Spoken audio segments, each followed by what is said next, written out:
Hi everybody, I just wanted to do a quick little video post about my grid for the month of October because I'm about to take it down so that I can take my stones outside to be charged in the moonlight. So I just wanted to kind of talk with you a little bit about the grid that I had created for this month and why, and give you a little bit of preview of what you're going to learn in my intuitive crystal gridding class that's coming up next weekend at Alara Day Spa. So let me go ahead and turn the camera so you guys can see my grid here. So this is my altar. I have it set up here in my office and healing space here at home. And what you might notice about this grid in particular, as I kind of come a little bit closer, is that there's stones balanced on top of each other. So oftentimes when we're doing grids, we don't even think about stacking stones or combining stones on top of each other. We just think, oh, we're going to lay it out in a geometric pattern. But for this month in particular, I was really focused on stability and balance and trust.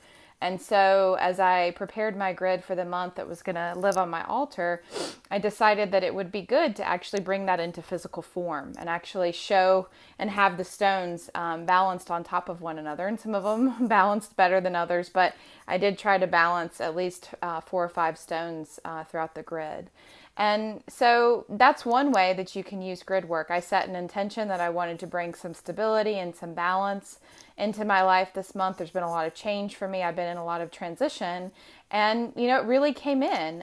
There's all kinds of opportunities that have presented themselves that are going to bring that balance in, and some of it's already come in. So that is the power of intention and grid work together. And when I sit and meditate with this grid, it always reminds me of my intention for the month. So every time I take a seat and get ready to meditate, all I have to do is tune into the energy of the grid, and I'm quickly reminded about what I'm really focused on this month. And I think that's a really great way to kind of bring change into our lives in a way that's very meaningful and easy on a daily basis, is to just have something that's a physical reminder of our intention. And then on top of that, in my crystal gridding workshop, I teach you how to connect these grids in with sacred sites around the world that are meaningful to you.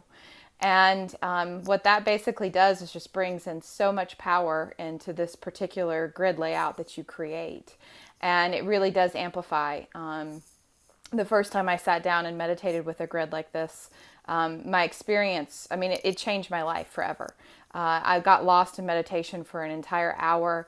Had a Kundalini awakening, had a complete healing and clearing, and had a whole bunch of information come in about how I was supposed to be using stones in my personal practice and how I was supposed to be teaching that. And I've had students that have joined my crystal gridding class in the past and have called me, a week or a month later and said, oh my gosh, I had the experience. I had the peak experience that you talked about. My consciousness was enhanced. And so there's infinite potential when you combine stones with intention and meditation in the way that I teach. So I hope that you'll consider joining us. The workshop is next Sunday on the 12th. I think it starts at 2 p.m. There's information here on my Facebook page about it. And we would love to have you.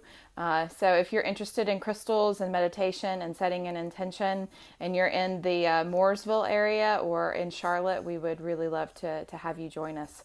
My husband will be doing the workshop with me, and we'll be doing a sound journey at the end to kind of activate all of the teachings that you'll receive. So we hope you'll join us. Have a wonderful day.